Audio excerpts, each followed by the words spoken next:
We are going to have Albert introducing the thermic photovoltaic energy structure. He's a material engineer from the University of Politécnica de Madrid, I believe.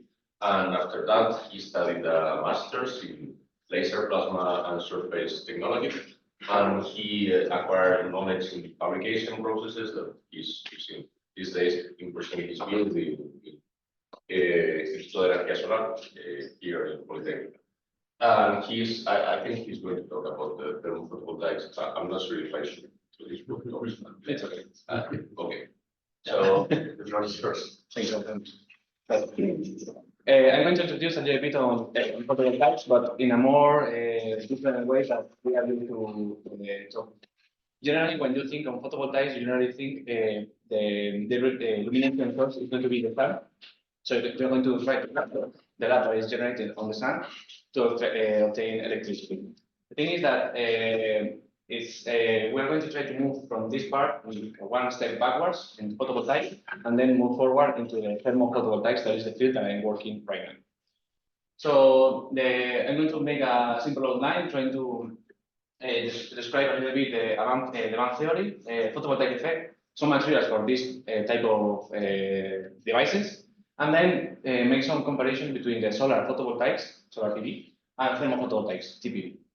The main function and some other structures. So some conclusions in order to leave the floor as well prepared for Ines, that is going to introduce you some more advanced structures and technologies regarding the photovoltaics. So first of all, the materials can be organized in a lot of different ways. In this case, I'm going to focus on the conductor, semiconductor, insulator type thing. The band theory is the main thing. The main thing that is relevant in this part. So when we talk about conductor material, we mean that all the energy levels are connected. So the thing is that each energy level in a material can generate the bands. It's going to be the valence band and the conduction band. That the valence band is where all the electrons are going to stay in a more not excited way. They're going to be relaxed. But when we move to the conduction band, we apply some energy. We move the electrons in this part to the conduction band, and we can move forward. This is the way that it works. For example, the metallic materials. If we go to the other part, the insulator materials, the valence band and the conduction band are going to be very separate, in a very separated. So the energy that we need to excite one electron from the valence band to the conduction band is going to be really high. So that's why it's very difficult to make the electricity go through the material. But in our case, we're going to focus on the semiconductor materials. The thing is that this gap, there is something important due to in this presentation. This energy gap, is going to be, we will say, smaller. So the electrons that are here can be excited if the light instead goes to the material and excites some electrons to upper band. So this is going to be the photovoltaic effect. If we apply some illumination source, when it reaches the material, it's going to generate an electron-hole pair. If the photon that arrives in the light is of enough energy, more energy than the band gap, this effect can appear. If not, the electron is going to jump, but it's going to fall down again into a more relaxed way and a photon with the same energy. So the thing is that all the light that arrives from the material, if we want to generate some current, it has to be higher than the band gap. That is going to be the most important thing through this. So if we want to move from a semiconductor to a photovoltaic cell, we will need to put some metallization in the materials in order to be able to extract. We apply some voltage, we can extract the current and obtain the electricity that we need. So remember that the band gap is the most important thing in this presentation. So now, source of illumination. If we work on solar PV, we're going to have the sun as the source of all the energy that we want to collect as electricity. So generally, the sun is defined as a black body, that is an ideal physical body that can absorb all the electromagnetic waves at a temperature of 500 to 5500 C.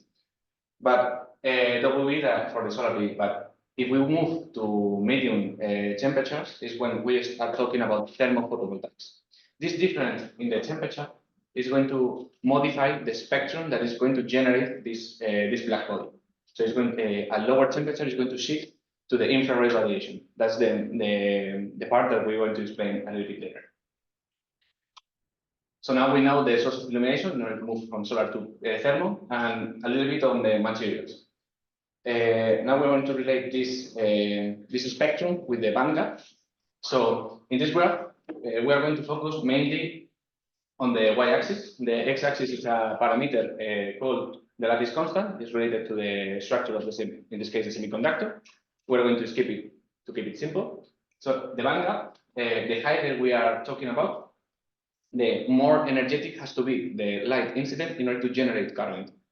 So the cut to make the differential between solar PV and thermophotovoltaics will be something around 0.8 electron volts. More than that is a material more suitable for solar PV. Why? Here you can see the black body spectra at 1200 C. Along all the energy level, along the energy. So the higher in energy that we are emitting the light, the more probably is going to be absorbed. Here you will see that this is the bandgap of the silicon, this 1.12 electron volts. So this green part is the part that is going to be actually useful in order to generate current. Below that is not useful at all. We cannot do anything with that because all the electrons are going to fall again into the valence band. It's not going to reach the conduction band, and we cannot extract the current. The same way, if we use with the same black body spectra the germanium has a 0.66 electron volts. So you will see that the green part is much larger and almost take the peak. That is the most important, one of the most important part of these efficiency related things. So if we move from a black body 5500 C, the sun, you will see that both of them are okay. It's worth the effort to use germanium or silicon. The thing is that germanium is not going to be as worthy because all the energy that we go above the bandgap, all that extra energy can be lost as a thermalization process. We can lose that energy as a thermal output. So we will not extract all the current that we want to. That's something that Ines maybe we'll talk a little bit later. So we move for the silicon bandgap to 5500 C and the germanium to 1200 C. Method figures, obviously, the efficiency. We want to know how much power are generating compared with the power that is absorbed in the material. In this graph is the enero graph. It's the best research cell efficiency along all the years. So you can see a lot of different technologies that has been improving through all the time. But generally here, you are only going to see solar PV devices, because TPV is quite more complex in terms that we can change the emitter. The sun, you cannot move it. It's fixed. The distance, has some variation, but the temperature, the distance is something that you cannot modulate. So it's the source is fixed. But in TPV, you can change the temperature. You can change the distance between the emitter and the cell.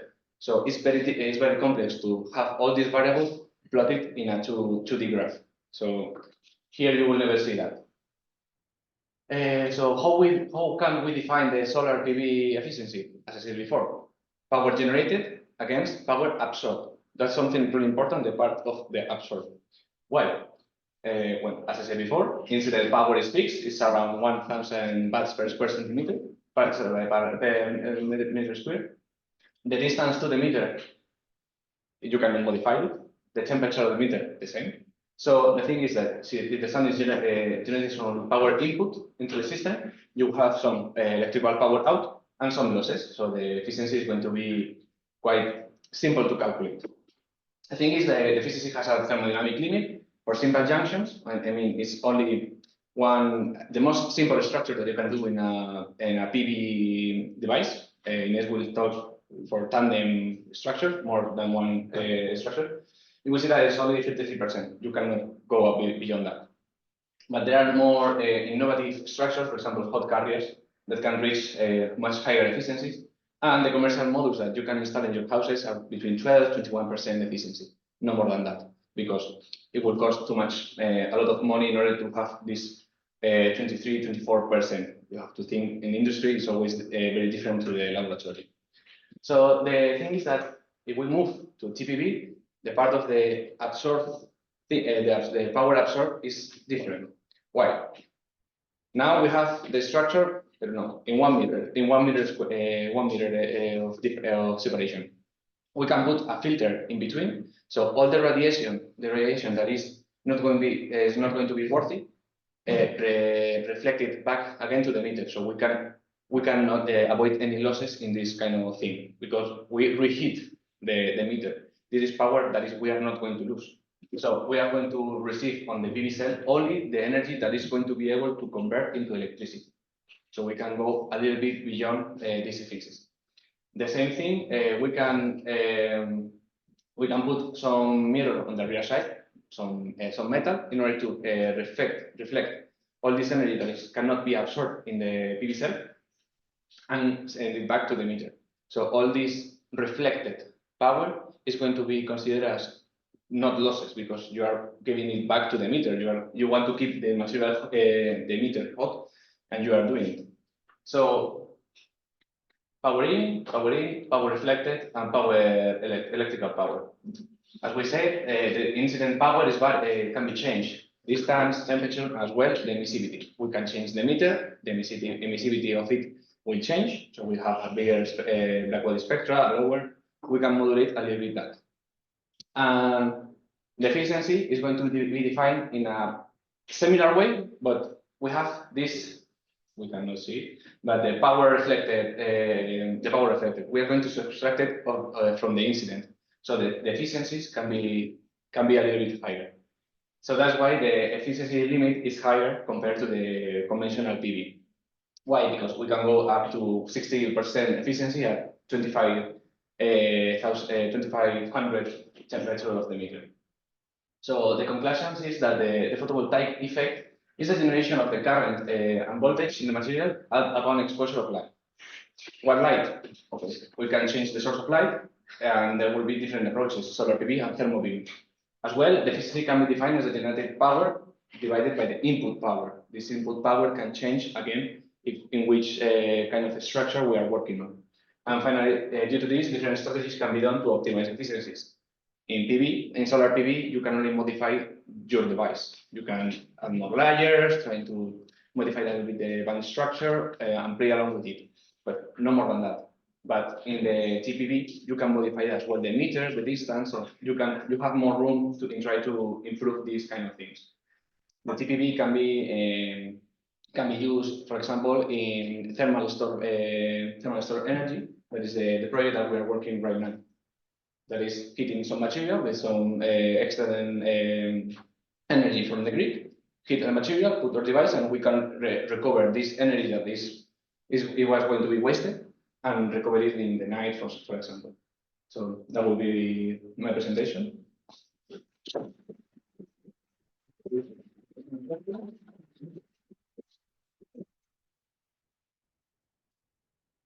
Now we have time for questions. If anyone is interested in anything, please raise your hand and let's go around. Thank you.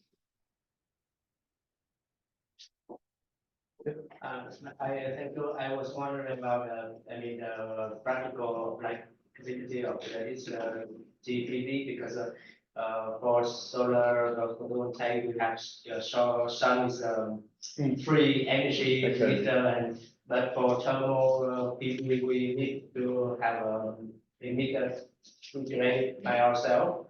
So we need energy to create that emitter. Yeah. So in practice, is it more? You can apply it, for example, in waste heat recovery in industries. In a metal factory, you are going to have a lot of material that is going to be melted and emitting infrared light. That is the main objective of the TPV. So you can put some cells along the flow of the metal, the liquid metal, and try to recover this kind of waste. So, for example, that would be some application. The thermal energy storage is the one that has more impact nowadays. There are a few projects around the world. Mainly in America, there is the Antora Energy project. It's a company that is actually using carbon blocks to heat them up and then use the TVD to recover that energy. So it's like a big battery. The energy that you are not going to use, if the renewable energy generates so much energy that it cannot be absorbed in the grid, you can store it in heating the blocks and then recover it when you need it. We are here in the UPM, in the IS. We are working as well in a project, the Thermovat, that is doing actually the same thing, heating some silicon and then recover it with the devices that I'm right now developing.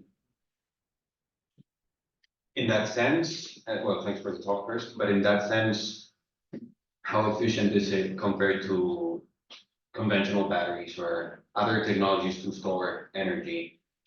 I assume material-wise is what you're changing, but at the same time, how sustainable are the materials you need here compared to the ones in batteries? In this case, we are using as a heating material for the meter, for example, silicon, that is quite available compared with other materials.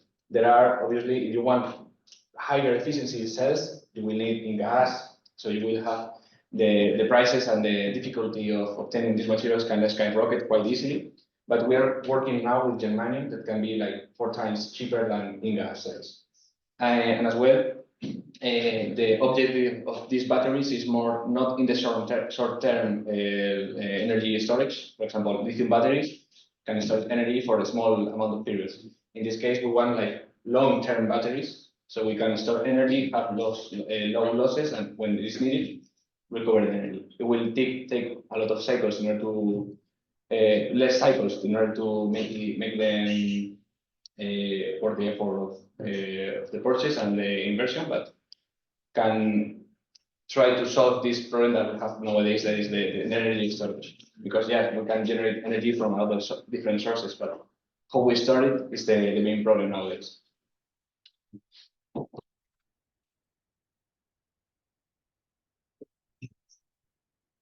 To say that in your project have to obtain an efficiency.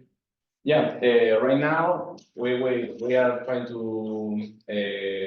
cover up a little bit the information because we have reached 11.23% at 1500 C. So it's something that we want to publish in the near future. We're up to maybe something close to 10% at 1200 C, like that. So actually, you just speak about the problem of Germany. The problem is because you obtain in photovoltaic solar cells, okay, you obtain a lot of infrared losses, no? Yeah. That's the problem. Exactly. Or is an electrical problem? The loss of efficiency, so the use of germanium, yeah, is because the bandgap is smaller than silicon. Mm-hmm. So we can reach that part of the infrared radiation that we want to recover. At the end, the main emission of the black body at 1200 C is a bit more infrared light. So we can cover more than that. And the energy that is below that, we will reflect it because we cannot go to infinite, to a zero bandgap. There are other materials that are more efficient, as I say, the in-gas, but it's quite more complex and expensive. What do you use as filter? We don't use the filter, we use the reflector approach. We put some metallization on the rear side, we place on with the electrics, and we try to reflect as much as possible. So, sorry? Are you doing some experiments? I mean, devices that. Yeah. How much efficiency does it have? As I just said before, I have like 12% efficiency at 1500 C. I have a question because you have said like the efficiency that got by the PV are higher than solar cell. Can be higher, yeah. Can be higher, yeah. What is the maximum not in your group, but in the nowadays? At the beginning of the previous year, they published a paper that have reached 40% efficiency TPV structure. So it's something quite high.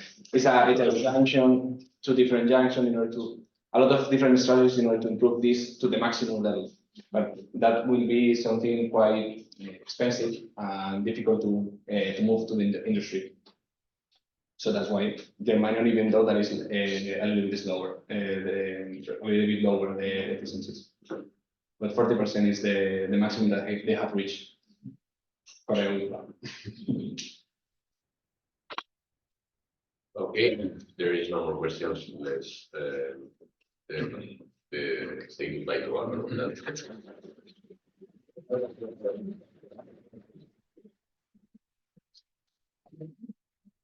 The session will continue with the talk from Doctorado. She's also a PhD student from ES. She's a physicist from Universidad Autónoma de Madrid, and she studied her master's degree here in photovoltaic energy at ES also. And I believe she's going to introduce more advanced approaches to solar cells and photovoltaic energy. So again, in the floor is yours. Okay, thank you very much. Okay, so I'm Ines. I'm in the Institute of Energy doing my PhD, and the title of my PhD would be like 2D materials for the implementation of hot carrier solar cells. But in this presentation, I think it is more interesting to do like a motivation of my PhD. So I'm going to present photovoltaic technologies and novel concepts of solar cells.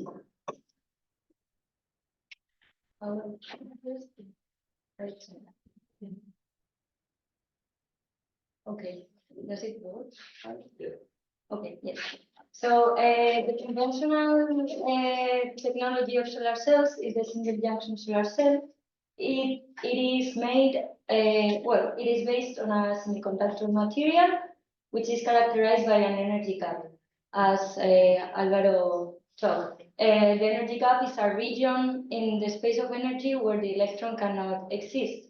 So the use of a semiconductor material in single junction solar cells leads to intrinsic losses due to the transmission of low energy photons that cannot be absorbed by the semiconductor, and due to thermalization that takes place when an electron absorbs a high energy photon, and this excess of energy, like the difference in energy between the band gap and the photon energy, this excess of energy is lost through electron-phonon interactions. The phonon is what represents the vibration of the crystal lattice, so it's a thermal loss. So due to the existence of this energy gap, the output voltage is limited. What limits the output voltage is the energy gap, and this limitation leads to limiting efficiency of 30% under one-time conditions and 41% when there is maximum concentration of light. And this maximum efficiency is reached for an energy gap of 1.1 electron volts. It is nice because this optimum energy gap corresponds to the energy gap that silicon presents. And moreover, silicon is a very abundant material. So all the conventional technology of single junction solar cells is using nowadays silicon because this reduces cost. Well, I'm not going to go deep in these figures, but I just want to mention that there are a lot of different architectures and structures to optimize the efficiency, depending on how we build the contacts, how we optimize them, how we structure the different layers, how do we texture them to minimize reflections, and also the use of the electric passivating layers to reduce the recombination of carriers in the surfaces. So the record in silicon solar cell nowadays is of 27%, And as I said, the limiting efficiency is 30%, so we are really close to the limiting efficiency, and to reach as 27%, we need a lot of effort, so it's not economical always. So we have to look for other technologies that make which make better use of light. The most extended alternative is the multi-junction solar cell. This technology consists of stacking multiple simple single junction solar cells, one on top of each other with different energy gaps. So it is very important that the solar cell with the highest energy gap is on top, and the solar cell with the lower energy gap is at the bottom of the solar cell. So in this way, when the sun comes, we would absorb first the photons with higher energy, and at the end, we will absorb photons with the lowest energy. In this way, we are going to reduce transmission losses, but also the thermalization losses that are the most important losses in photovoltaics. So if we consider that we have infinite PN junctions, so single junctions, infinite numbers of solar cells with everyone different energy gap, the limiting efficiency would be 68% under one sun and around 87% for maximum concentration. This when we connect all these solar cells in series. There is another way to connect them. It is like in individual connections, but okay, I'm going to talk later. So this is a figure where we show the efficiency as a function of the number of solar cells. In blue, we have under one sun conditions. This is the limiting efficiency for one sun and for maximum concentration, and this is the limiting efficiency for maximum concentration. So although this technology has a very high limiting efficiency, it has so many limitations because the theoretical limits in efficiency are very high, but in reality, the efficiency is much lower because of the variations of the solar spectrum, which occurs throughout the year. Throughout the year, we don't have the same colors in the spectrum. So this variation in the spectrum may affect the operation of some of the solar cells that constitute the multi-junction, and eventually it may affect the overall multi-junction solar cells if we consider that they are connected in series. Because if they are connected in series, they need to have the same amount of current flowing through them. And if one of them does not produce, all the multi-junction will be won't work. And a solution to that would be connecting individually each solar cell, but this leads to higher costs. So so in this case, we have to take into account two things in terms of cost. Increasing the number of solar cells increases the efficiency, but also increases the cost of the technology. And also interconnecting separately each single junction also increases the cost. So we have to ask the question, it is feasible to increase the number of solar cells to increase efficiency, and it is economical to also interconnect each solar cell individually, so we extract the current that each solar cell produces. Moreover, this technology uses scarce and rare materials, and the architecture and design is very sophisticated. So this increases also the cost. Another thing that it is needed for this technology is that the materials we use, they have to have a very specific energy caps, and they have to match, they have to have matching lattice constants. So they have to fit, I mean. So all these things make this technology like very sophisticated and costly. So nowadays it is filling the niche of space applications to power the satellites. Even though it has a lot of limitations, I don't want to say that it's not worth to investigate and to develop it. So I think the record is at 47% for 4 junctions. And well, in my group, what we are trying to develop is novel concepts of solar cells that overcomes these limitations, but that has a lot of limitations. So, okay, so we are studying. Oh, sorry, we are studying the hot carrier solar cell that was proposed in 1982. And I'm going to explain just a little bit about what is it with this figure. So the hot carrier solar cells is constituted by 2 main elements.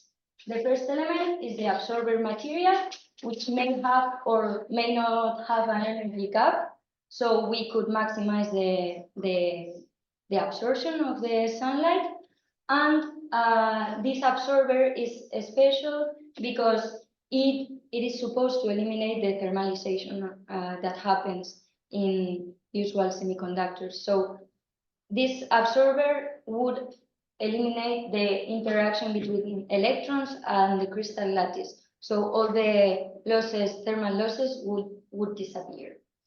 Then we have 2 energy selective contacts that are extremely important in solar cells. The contacts are one of the sometimes most difficult parts to develop, because what happens inside, maybe you cannot extract what happens inside if you don't have good contacts. So these energy selective contacts extract either electrons or holes. Holes is the absence of an electron. So electrons or holes are a single and constant energy. So these contacts are monoenergetic. Moreover, during the extraction, they are capable of decreasing their temperature, like going from the absorber, which is hot, to the metal contacts that are cold, creating a voltage drop. So this property, like creating a voltage when there's a difference in temperature, is a property that thermoelectric materials present. So what we take from this information is that the energy selective contacts must be thermoelectric materials. Okay, so as I said when I talk about the single junction, the output voltage was limited by the energy gap. In this case, the output voltage is not limited by the energy gap, but by this energy difference between the contacts. And even if the external voltage is limited, the limiting efficiency of this solar cell does not depend on this difference in energy. It's independent. So for every energy difference, we would obtain a 66% under one sun and 85% for maximum concentration. So it's pretty similar to multi-junctions, the limiting efficiency. Okay, just to finish, as I said, the materials, well, there is not yet a proof of concept of this solar cell. Our group is trying to develop a proof of concept, but first we have to find the materials that fulfill all the properties needed for the implementation. And we are studying 3D materials to work as absorber, but also as thermoelectric. Why? Because there are 2 materials that, well, in the bibliography, we can read that some 2D materials such as graphene, for example, has like a slowed interaction between electron and phonon. So this interaction is slowed down. And also the 2D materials are very promising because they show up as very good thermoelectrics. So well, we are in my case, I'm studying the thermoelectric properties of disulfide molybdenum, and also theoretically what the absorber what properties should have to slow down these interactions. Okay, so to finish, well, I want to mention that silicon PV technology has reached almost the limit in efficiency, and it is a very developed technology. It's widespread because all the modules, PV modules that we install in PV plants are made of silicon. But if we want to lead the transition and try to make more efficient technologies, we have to find alternatives. One of these alternatives is the multi-junction solar cells, which is a very developed technology, but well, it has some limitations, and we have to also fill the niches that this technology does not cover. And well, we are trying to develop these hot carrier solar cells, trying to find the materials that will make work this novel concept. Okay, so thank you very much.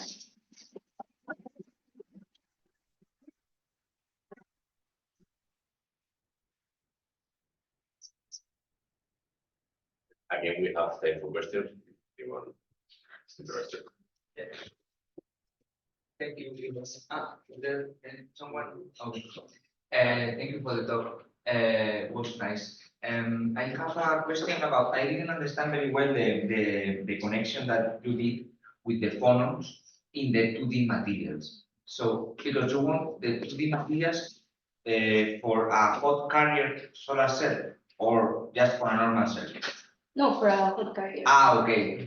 Well, they are already used for normal PN junction solar cells, but we want to find 2D materials that also have this property. This property is called phonon bottleneck. It's like there is a bottleneck that does not allow the electron to interact with the phonons. So it is sometimes needed like quantum dots, so confinement, quantum confinement is what. And graphene and 2D materials are confined in the space, so the electronic bands and their optoelectronic properties are also confined sometimes. So this is why. Okay. Now I understand. Yeah, because not for a hot carrier, just but a normal solar cell, the 2D material can have the role of an absorber, right? But I mean, the absorption coefficient could be high, but if the thickness is very low, yeah, the absorption is very low. Yes, we have to take that into account, that 2D materials are not thick, are semi-transparent, and well, but even though the thickness, the disulfide molybdenum has a very high absorption coefficient. So I don't know if with 20 nanometers you might, and like a stack of layers with reflectors, you might absorb almost 100% of light in some part of the spectrum. So with a little amount of material, you can absorb a lot of light, much more than other materials. Yeah, for sure. Molybdenum disulfide is a good absorber because of the backup and so on. But what about the relationship with phonons? How is the? Well, we are not considering disulfide molybdenum as an absorber. As an absorber, graphene. Graphene. But graphene doesn't have and a backup, right? It's no, but as I said, it might or might not have. So it can or it cannot have. We don't mind because the electrons can absorb a photon, so they get excited, and they can, theoretically, they can be in that excited position Okay, okay. forever, because they don't lose their energy with these phonon interactions with the crystal lattice. Okay. So there is not a thermal loss. Okay, okay. Now I understand. Thank you very much. Related to the graphene, because in graphene, the dispersion of electron is kind of the Dirac line. So is there any effect of that relativistic dispersion on You mean like I don't know if I yeah, I understood mean, it. in the normal semiconductor, let's say you go and then the band structure is like parabolic, so it's it's like parabolic. Okay, it's quite No, hard. like you mean if the electronic band would Yeah. affect the operation? Yeah, and it then impact on of the relativistic dispersion of electron in graphene to your device, because In principle, no, but I'm not sure. Because this model is very idealized. So you mean dispersion, like electron? yeah, Scattering. I don't know what I expect that the different band structure which may have some effect because for the normal semiconductor you use Schrödinger equation, but for the graphene you use the Dirac equation to describe electron behavior. So I don't know, maybe there can be some. Well, I don't know. I think I'm not understanding, but what is good about graphene is that it has very high conductivity, and due to due to this confinement of electrons, they are confined, and the time in which they interact with the phonons is larger.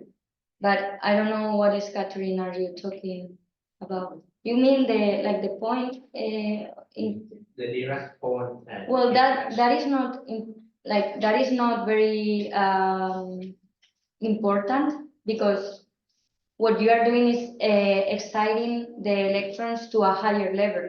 So that point in the energy band, I think it's not very important. But I'm not an expert in graphene, so I don't know. Did you do some experiments?